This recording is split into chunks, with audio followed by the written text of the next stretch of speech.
"You'll never finish college," she said, her voice cutting through the graduation crowd like ice. 3 years I'd hidden my perfect GPA. 3 weeks I'd planned this moment, and 3 minutes was all I needed on that stage. When the MC called my name as valedictorian, the entire stadium rose to their feet except her.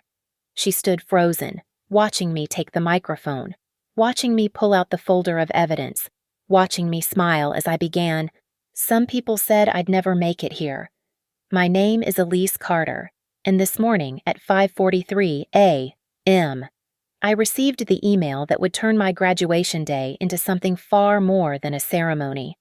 The subject line from Summit State University's Academic Affairs Office simply read, "Valedictorian confirmation, confidential until announcement." My fingers trembled as I read it twice, then deleted it from my inbox. Nobody could know. Not yet.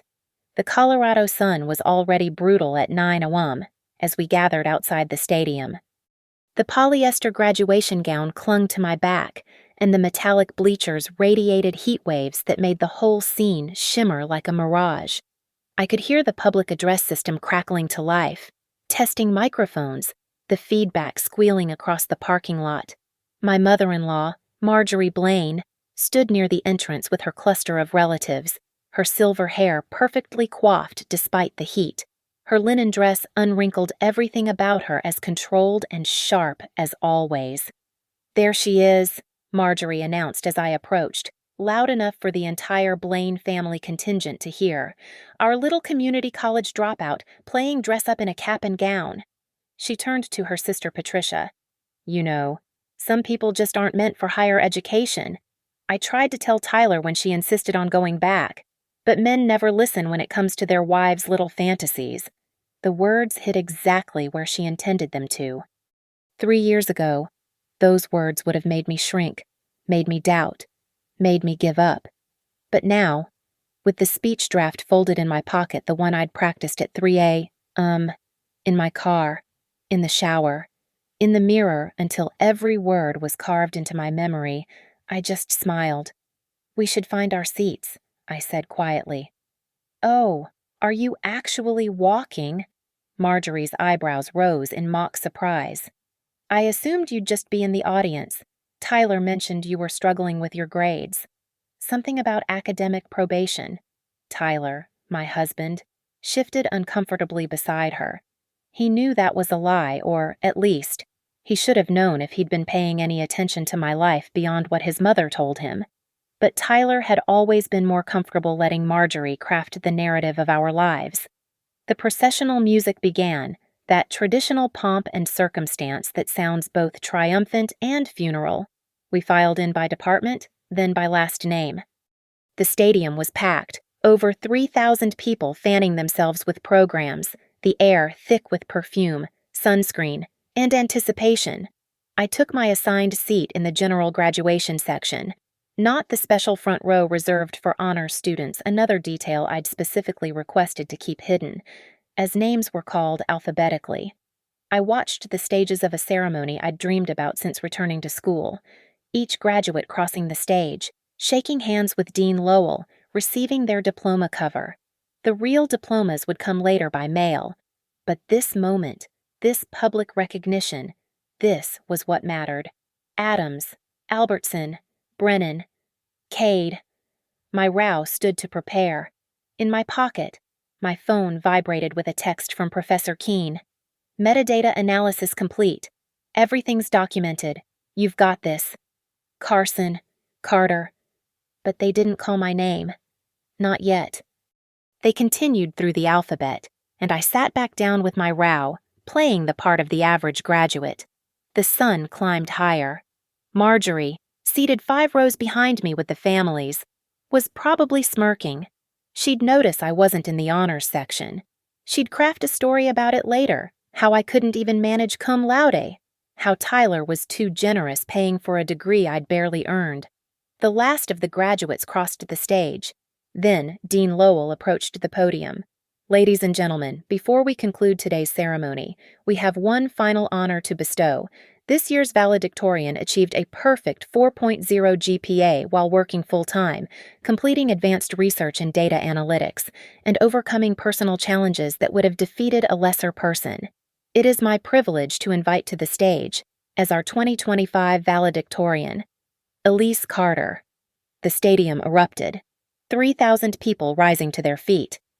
And in that thunderous moment, through the sea of standing bodies, I saw her, Marjorie Blaine, still seated, her face frozen in disbelief, her carefully constructed narrative crumbling as I stood, straightened my honors cords that I'd kept hidden under my gown, and began walking toward the stage.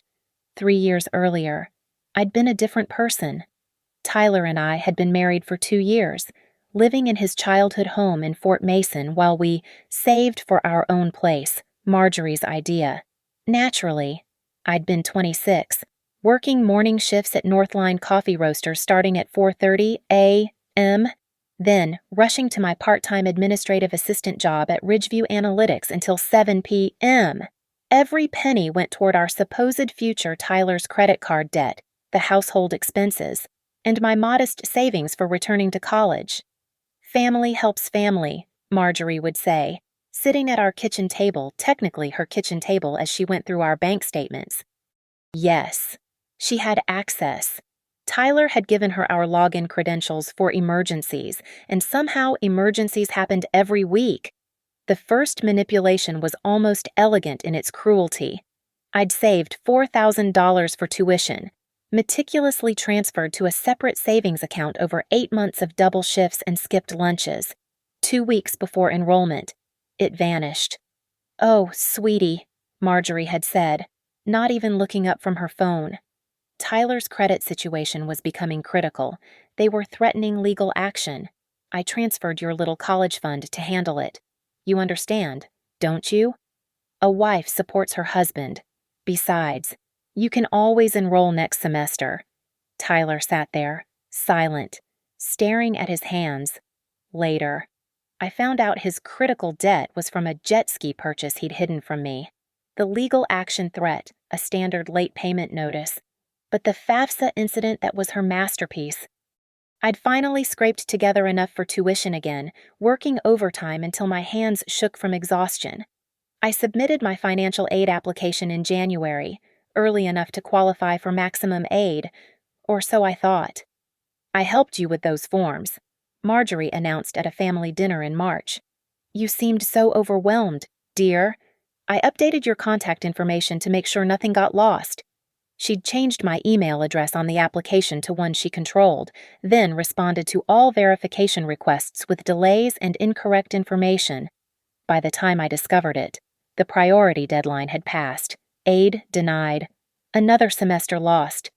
Maybe this is a sign, she'd said, patting my hand with her cold fingers. Not everyone's meant for college. There's no shame in being a homemaker. Look at me, I raised 3 successful children without any degree. The conversations with family were worse. Every gathering, she'd steer discussions toward my struggles. Poor Elise is trying so hard, she'd tell her book club loud enough for me to hear from the kitchen. But some people peak in high school. She was probably quite bright back then. But adult learning is different. Tyler's so patient with her little community college phase. I wasn't even at community college. I was enrolled at Summit State University, a respected 4-year institution. But in Marjorie's narrative, facts were negotiable. The breaking point came during Thanksgiving of that second year. I'd just received an email from the university about a scholarship opportunity, the Second Start Fellowship for returning students. $10,000 per year, full coverage, but highly competitive. I made the mistake of mentioning it at dinner. Oh, honey, Marjorie laughed. Actually laughed. Those are for exceptional students.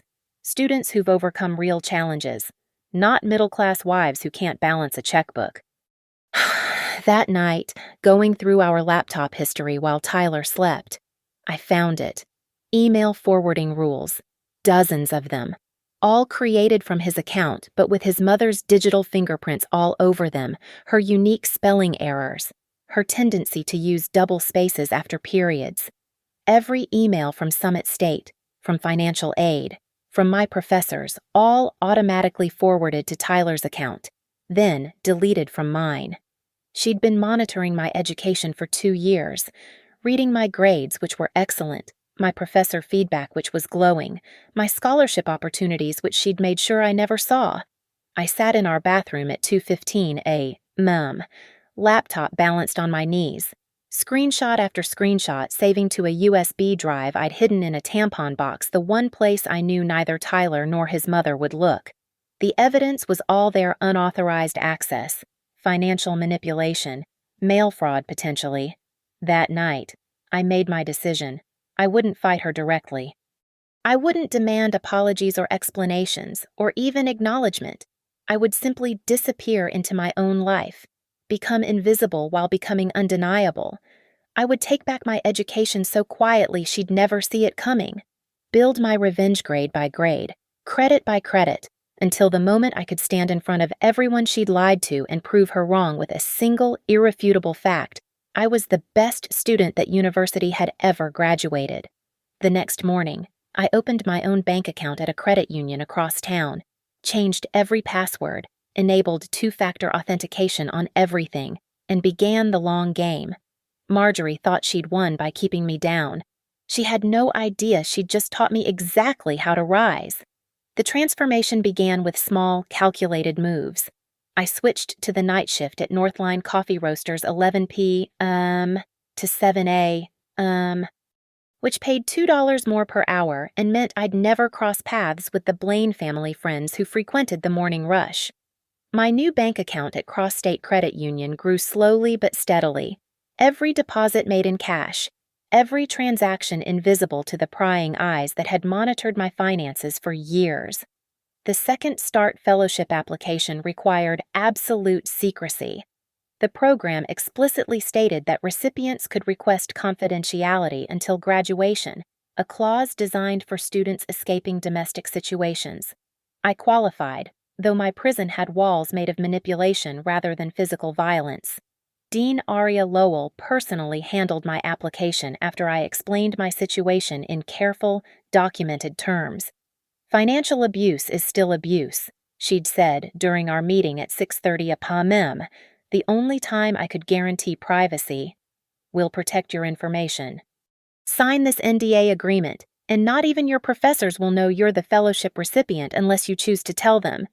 Professor Jonah Keene became my first ally by accident. I'd enrolled in his advanced data analytics course, telling Tyler and Marjorie it was just a basic computer class to help with job applications. In reality, it was a graduate-level course that I had no business taking, but desperation makes you audacious. "Your analysis of the predictive model is exceptional," Professor Keene said after class one evening. "Where did you learn to code like this?" "YouTube, mostly, and Stack Overflow at 2 a.m. He laughed, but something in my exhaustion must have shown through. "You're working full-time, nights, plus another part-time job, and taking 18 credits. I nodded. That was the moment he became more than a professor. He offered me a position with Civic Pulse Lab, the university's data research group, 20 hours per week, flexible scheduling, and, most importantly, work I could do remotely from anywhere with Wi-Fi. The pay wasn't much, but the project analyzing financial crime patterns in small municipalities felt like poetic justice. Marta Quinn entered my life through the university's legal clinic, a free service I discovered buried in the student resources page. She was 62, had practiced family law for 30 years, and had seen enough manipulation to recognize it instantly. "Document everything," she said, reviewing my USB drive of evidence. "Every conversation, every transaction, every incident. Colorado is a one-party consent state for recording, so you can record any conversation you're part of. Your phone is your best friend." I became meticulous. A hidden recording app ran constantly on my phone, screenshots backed up to 3 different cloud services. Financial records scanned and stored. Grade reports sent to a separate email address neither Tyler nor Marjorie knew existed. The schedule I maintained should have killed me. Monday through Thursday, work 11 p.m. to 7 a.m. at the coffee shop. Classes from 8 a.m. to noon. Sleep from 1 p.m. to 5 p.m. Civic Pulse work from 6 p.m. to 10 p.m. Fridays were for the Ridgeview Analytics job I couldn't afford to quit. Yet it was my cover story. Weekends meant 12 hours of classes and another 20 hours of studying. "You look tired," Tyler would occasionally notice. "Just working hard," I'd reply, and he'd nod, satisfied with the non-answer, returning to whatever game he was playing on his phone. Marjorie was harder to fool. "You're hiding something," she'd say during her weekly inspections of our lives. Yes, she called them visits, but we all knew what they were. "Just trying to improve myself, like you suggested." I'd respond, keeping my voice submissive, my eyes downcast. "Taking some professional development courses." "Well, don't overextend yourself," she'd warn. "Tyler needs a functional wife, not an exhausted one trying to be something she's not." The GPA climbed steadily. 3.7, 3.8, 3.9. Each semester, I'd request physical transcripts sent to a P.O. box I'd rented at a shipping store 20 miles away. The digital records showed only satisfactory progress on the student portal, another accommodation from Dean Lowell to maintain my privacy. By year 2, I was earning straight A's while functioning on 4 hours of sleep. The Civic Pulse Lab project had evolved into my thesis, a predictive model for identifying financial manipulation in family units, using anonymous data but inspired by very personal experience. Professor Keene called it groundbreaking. "You should present this at the national conference," he suggested.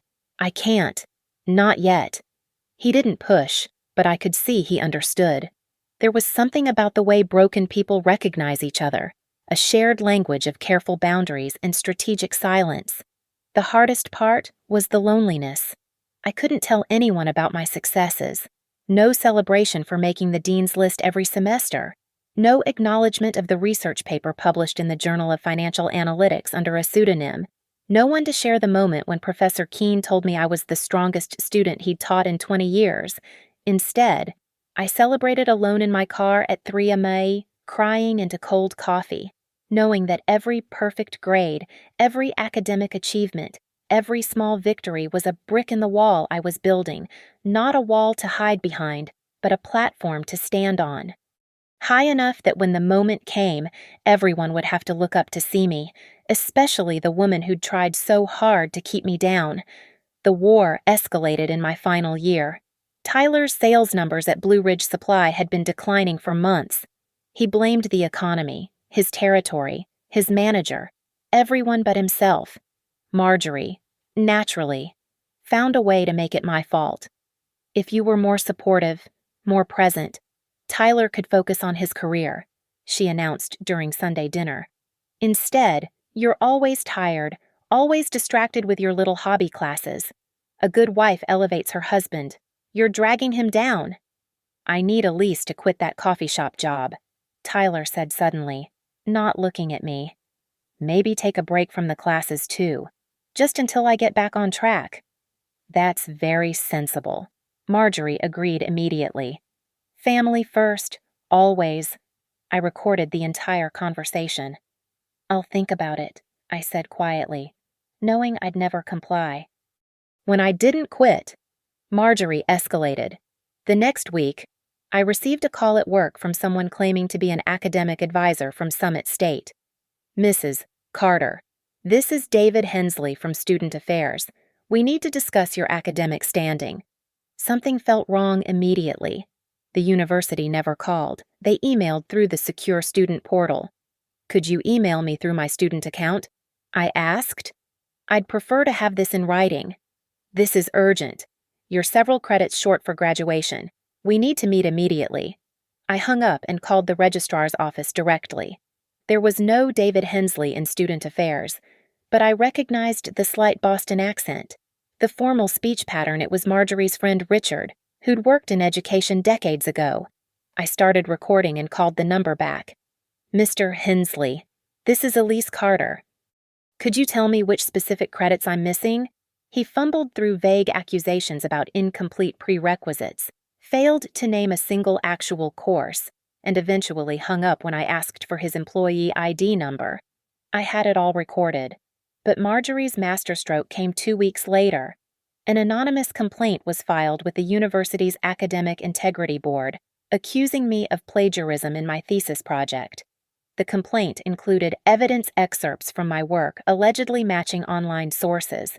Professor Keene was furious. "This is obviously fabricated," he said, examining the documents. "These supposed source materials don't even exist. And look at this metadata." He pulled up the document properties, created by Tyler Blaine, last modified 347 a.m. on Tyler's laptop. "Your husband filed this complaint. His mother did, using his computer. She probably doesn't know about metadata." "This is beyond academic misconduct," Professor Keene said. "This is criminal fraud, defamation, possibly conspiracy. You need to take action." That's when the legal preparation began in earnest. Marta Quinn drafted a cease and desist letter, but I asked her to hold it. We compiled everything: the recordings, the fake advisor call, the fraudulent complaint, 3 years of financial manipulation evidence, unauthorized access to my accounts. Everything. "We could file criminal charges," Marta said. "This is textbook harassment, fraud, and cyberstalking under Colorado law." "Not yet. After graduation." She understood. The best revenge required timing. The Academic Integrity Board cleared me completely after a 2-week investigation. The sources Marjorie had cited were AI-generated garbage. The formatting didn't match my consistent style, and Professor Keene testified that he'd watched me develop every line of code in my project over 2 years. The board issued a formal letter exonerating me and noting that the complaint itself appeared to be malicious. Dean Lowell called me personally. "We've traced the anonymous complaint through our IT system. Would you like to pursue disciplinary action against the filer?" "Not yet. But could you document everything and keep the records sealed until I request them?" "Of course. Elise, I've been watching your journey for 3 years. Your resilience is remarkable." The final insult came just a week before graduation. Marjorie, perhaps sensing she was losing control, played what she thought was her trump card. She contacted my employer at Ridgeview Analytics, posing as a concerned family member to report that I was mentally unstable and fabricating academic achievements. My manager called me immediately. "Elise, we just had the strangest call about you. The woman claimed to be your mother-in-law and said you were lying about attending university. I'm so sorry about this. She has issues with boundaries." "No need to apologize. We actually knew about your studies. IT noticed you logging in from campus Wi-Fi. We're proud of you. Also, legal wants to know if you need any documentation of this harassment for a restraining order." Everyone could see it except Tyler, who remained willfully blind to his mother's escalating behavior. Or maybe he wasn't blind. Maybe he was complicit. The metadata on that plagiarism complaint haunted me. 347 Was he awake? Did he watch her type? Did he help? It didn't matter anymore. I had everything I needed: documentation of years of abuse, witness testimonies, recordings, digital forensics, and in just 1 week, I'd have something else: a platform and a microphone, with 3,000 witnesses to hear the truth. Marta prepared the temporary restraining order paperwork, ready to file the moment I gave the signal. The divorce papers were drawn up too, citing emotional abuse, financial manipulation, and constructive fraud. Colorado's divorce laws were clear: marital misconduct could affect property division. Every dollar Marjorie had stolen, every opportunity she'd sabotaged, it would all come due. "Are you ready for this?" Marta asked during our final meeting. "I've been ready for 3 years," I replied. She taught me patience. Now she'll learn about consequences. The final semester nearly broke me. My body was eating itself alive. I'd lost 20 pounds I couldn't afford to lose. My hands shook constantly from caffeine overdose, and I'd started experiencing microsleeps during conversations. But the grades never slipped. Not once. I perfected the art of the 30-minute power nap in my car between classes, setting 3 alarms to ensure I wouldn't oversleep. The parking lot security guard, Marcus, started checking on me after finding me passed out against the steering wheel one too many times. "You okay, miss?" he'd ask, flashlight tapping gently on my window at 2:15 a.m. "Just resting between study sessions," I'd mumble, forcing myself upright. "There's a couch in the security office if you need it. Safer than out here." Some nights I took him up on it, curling into a ball on that cracked vinyl couch, my phone alarm set for 3 a.m., dreaming in code and statistical models. The coffee shop became my sanctuary and my torture chamber. The smell of espresso was permanently embedded in my skin, my hair, my clothes. My hands moved automatically grind, tamp, pull, steam, while my mind ran through algorithms and defense strategies for my thesis. I'd write code on napkins during my 15-minute breaks, solving problems between customer orders. My thesis project had evolved into something beautiful and terrible. Predictive modeling of financial abuse, patterns in domestic relationships. Every variable drawn from my life but anonymized into academic abstraction. The model could predict with 87% accuracy when financial control would escalate to other forms of abuse. Professor Keene called it revolutionary. I called it therapy. The lab work at Civic Pulse became my escape into pure data. At 4 a.m., alone in the server room with nothing but the hum of machines and the glow of multiple monitors, I felt powerful. Every script that ran successfully, every data set that revealed its patterns, every visualization that told a story, these were victories Marjorie couldn't touch. I coded my rage into elegant functions, my exhaustion into efficient algorithms, my determination into comments that would guide future researchers. The project expanded beyond the original scope, incorporating machine learning elements that even surprised Professor Keene. "This is PhD-level work," he said one evening, reviewing my latest iteration. "You could go straight into a doctoral program with this. 1 degree at a time." I laughed, but it came out more like a sob. The breakdown happened in the university bathroom at 11:43 p.m. on a Tuesday. I'd been awake for 52 hours straight, finishing a massive data processing run while studying for my final exam in advanced statistics. The fluorescent lights started strobing, or maybe that was my vision failing. I collapsed in the handicapped stall, laptop still open on my lap, crying so hard I couldn't breathe. That's where Dean Lowell found me. "The security guard called," she said gently, sliding down to sit on the floor beside me. "He was worried." "I can't," I gasped between sobs. "I can't keep doing this." "Yes, you can. You're 3 weeks from graduation, 3 weeks from proving everyone wrong." "What if she's right? What if I'm not meant for this?" Dean Lowell pulled up something on her phone. "Do you know what this is?" It was my transcript, my real transcript. 4.0, perfect, impossible. In 30 years at this institution, I've seen exactly 3 students achieve this while working full-time. You're one of them, and you're the only one who did it while essentially homeless.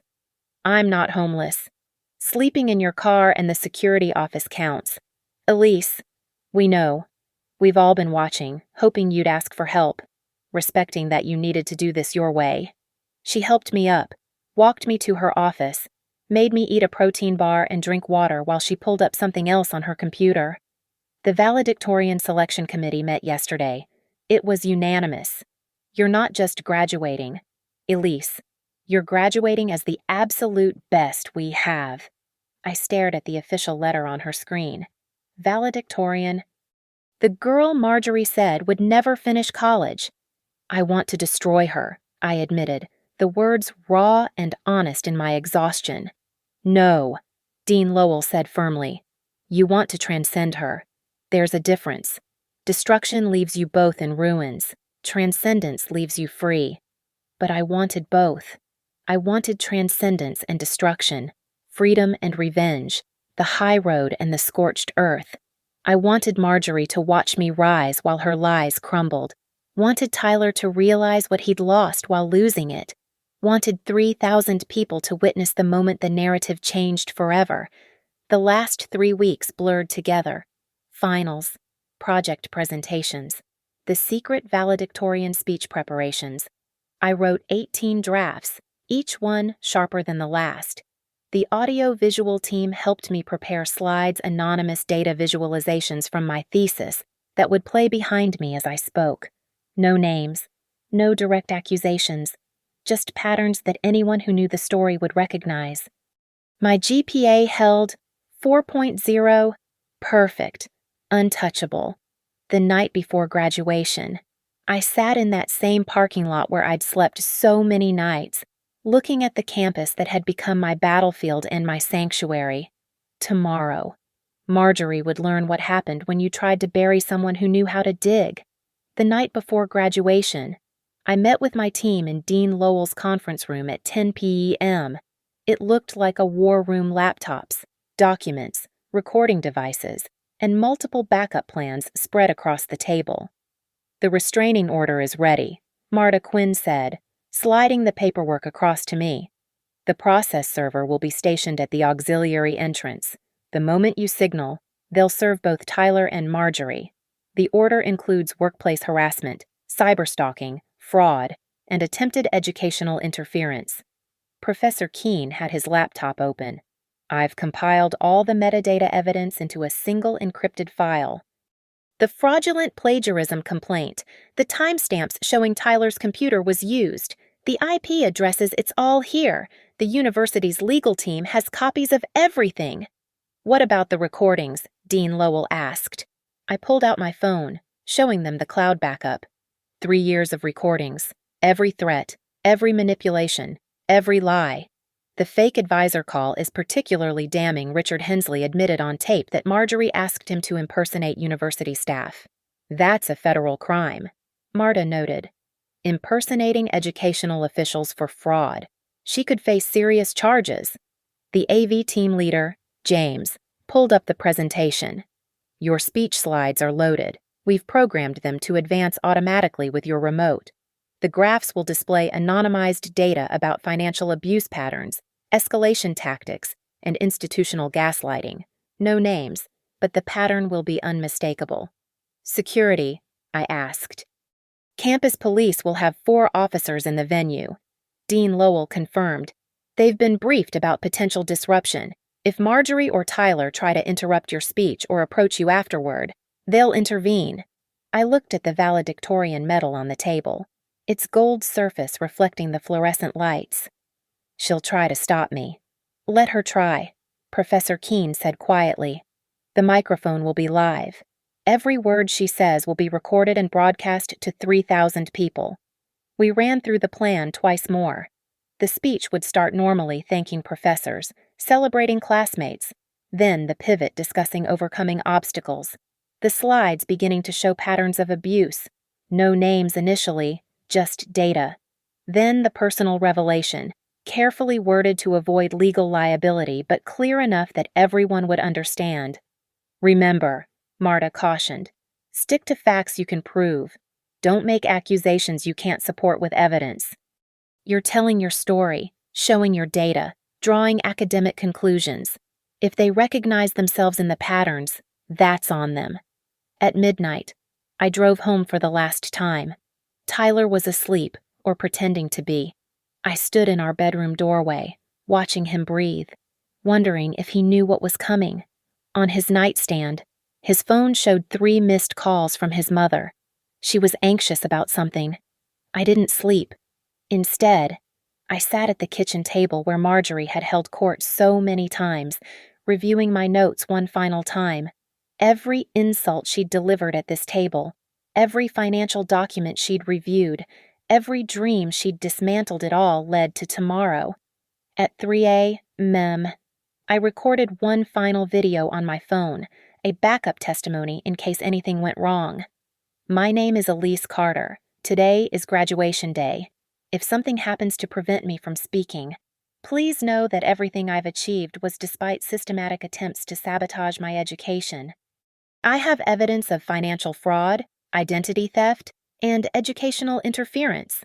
All documentation is stored with my attorney, Marta Quinn, and with Summit State University's administration.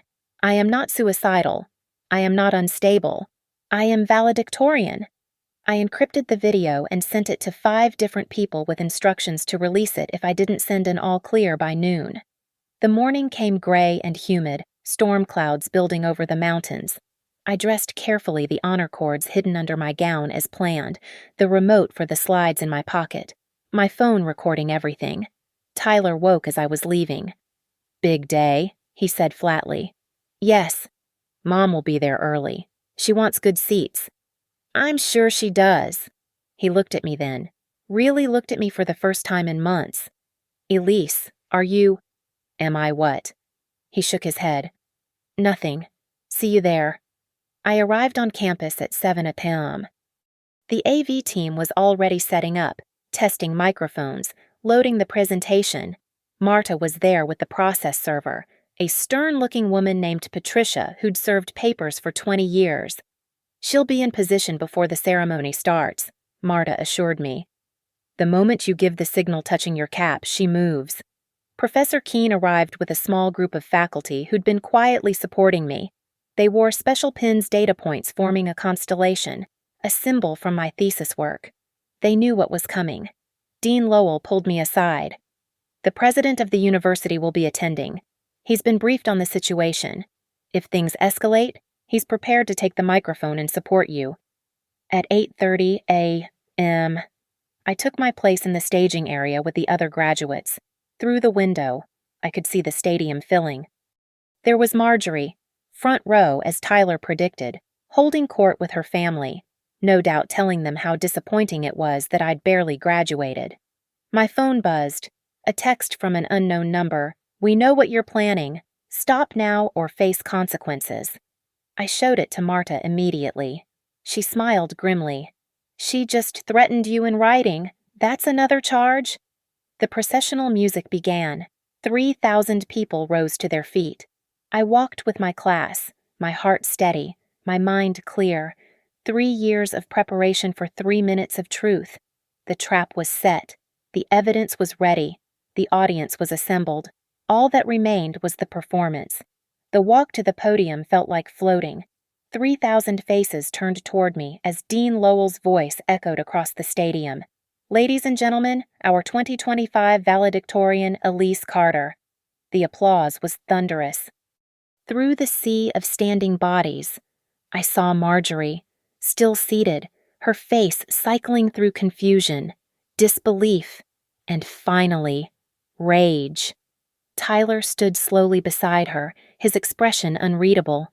I reached the microphone, adjusted it, and waited for the crowd to settle. The remote for the slides felt solid in my hand. "Thank you, Dean Lowell, distinguished faculty, families, and fellow graduates." My voice carried clear and strong. 3 years ago, someone told me I would never finish college. They said I wasn't meant for higher education, that I should accept my limitations, that some people simply aren't capable of academic success. Click. The first slide appeared behind me, a graph showing the correlation between external discouragement and student dropout rates. That person was wrong, but they were also powerful, with access to my finances, my personal information, and my life. When I tried to register for classes, my financial aid mysteriously disappeared. When professors sent me emails about opportunities, those emails never reached me. When I saved money for tuition, it vanished into family emergencies that I later discovered never existed. Click. A visualization of financial abuse patterns in educational sabotage. Anonymous, clinical, but devastating in its implications. I stand here today not because I'm exceptional, but because I refused to let someone else write my story. Every obstacle placed in my path became data for my thesis. Every lie told about my capabilities became motivation for another perfect grade. Every attempt to diminish me became evidence that I documented, recorded, and preserved. Marjorie stood up. Even from the stage, I could see her mouth forming words. The security officers moved closer to her row. "My thesis research revealed something fascinating," I continued, my voice never wavering. 92% of students who face systematic domestic sabotage never report it. They internalize the narrative that they're not good enough. They believe the lies. Click. The slide showed communication patterns used in educational gaslighting phrases like, "You're not college material," and "Some people peak in high school." But data doesn't lie, evidence doesn't lie, and transcripts. I held up my official record. Certainly don't lie. 4.0, perfect. Achieved while working 60 hours a week, while sleeping in my car, while someone with access to my husband's computer filed fraudulent plagiarism complaints against me. The crowd gasped. Marjorie was pushing through her row now, Tyler grabbing her arm. I've learned that revenge isn't about destroying those who wronged you. It's about becoming exactly what they said you couldn't be. It's about standing in front of 3,000 witnesses and speaking truth they tried to silence. Click. The final slide.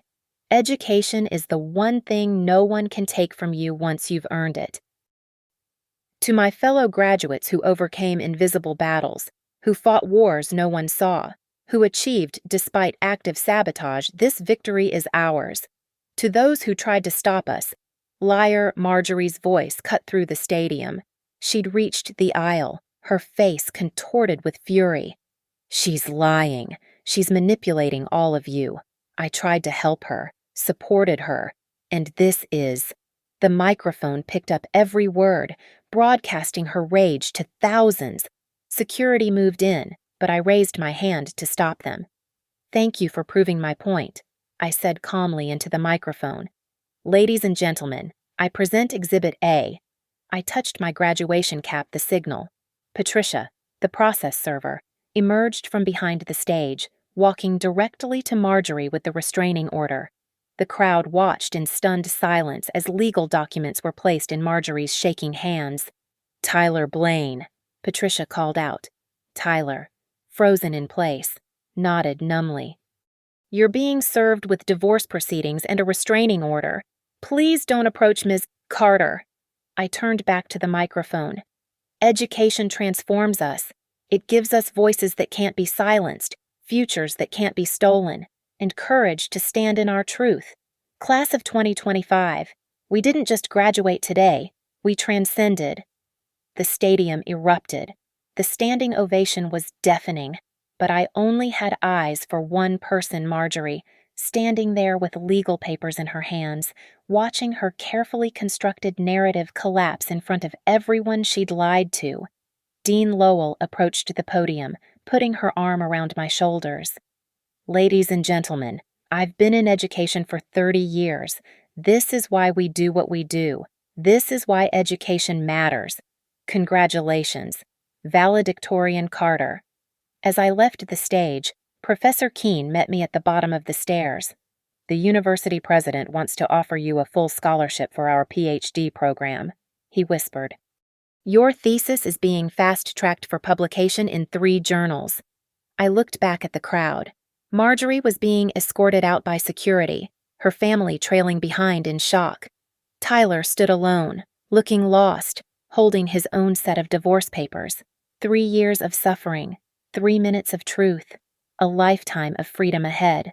The storm clouds that had threatened all morning finally broke, sending rain across the stadium. But I didn't run for cover. I stood there in my cap and gown, valedictorian medal heavy around my neck, letting the rain wash 3 years of exhaustion, rage, and careful planning off my shoulders. I was free. The afternoon after graduation, I sat in Marta Quinn's office as she walked me through the next steps. The restraining orders had been filed with the court, effective immediately. The divorce papers gave Tyler 30 days to respond. "Marjorie attempted to contact you 14 times in the past 3 hours, Marta said, showing me the call logs. "Each attempt is a violation. That's 14 separate criminal charges if we want to pursue them." "What about the fraudulent plagiarism complaint?" "The university is pressing charges independently. Academic fraud is a serious crime, and with the metadata evidence, it's an open and shut case. The fake advisor impersonation is being investigated by federal authorities." Through the window, I could see campus security escorting someone away from the building. Marjorie had tried to follow me here. "She won't stop," I said. "No, she won't. That's why we documented everything. Every violation adds to the case. Every attempt to contact you extends the restraining order. She's building her own prison. That evening, I returned to what had been my home to collect my belongings. Tyler was gone. His brother texted that he was staying with them. I packed methodically clothes, books, my laptop, the USB drives hidden throughout the house, my diploma still in its leather folder. In the kitchen, I found a note from Tyler. I didn't know. I swear I didn't know how far she'd gone. But he did know. The metadata proved it. The timestamps showed him awake when the plagiarism complaint was filed. The email forwarding rules were created from his account, whether through active participation or willful ignorance. He'd been complicit. I left my wedding ring on top of his note. 2 weeks later, the university held a special ceremony. President Morrison presented me with the Chancellor's Award for Academic Excellence and announced the creation of the Elise Carter Scholarship for students overcoming domestic obstacles to education. The scholarship would be funded partially by the settlement from the civil suit against Marjorie for educational interference. Marta had moved fast. Your story has inspired hundreds of students to come forward, President Morrison said. We're implementing new protocols to identify and support students facing domestic sabotage. Professor Keene published an article about my thesis work, calling it a groundbreaking fusion of personal experience and academic rigor. The journal article went viral in academic circles. Universities across the country began reaching out, wanting to implement my predictive models in their support systems. Tyler never contested the divorce. His lawyer submitted a single response, complete acquiescence to all terms. The financial forensics revealed that Marjorie had taken over $40,000 from our joint accounts over 3 years, money that would now be returned with interest. The restraining order violations piled up. Marjorie tried everything: fake social media accounts, flying monkeys relatives sent to deliver messages, even hiring a private investigator to follow me. Each violation was documented, reported, and added to what Marta called an airtight case for stalking charges. 3 months after graduation, I stood in a different courtroom as Marjorie was sentenced to 2 years probation for fraud, harassment, and cyberstalking. She was ordered to pay restitution, attend mandatory counseling, and maintain a 500-foot distance from me at all times. You destroyed my family, she screamed as court officers led her away. No, I said quietly, though I knew she couldn't hear me. You destroyed your family. I just documented it. The PhD program at Summit State began that fall. Professor Keene became my advisor, and my research expanded into a comprehensive study of educational resilience in hostile environments. The girl who would never finish college was now Dr. Carter in training. Tyler sent one final message through his lawyer 6 months later. I'm in therapy. I'm beginning to understand what I allowed to happen. I don't expect forgiveness.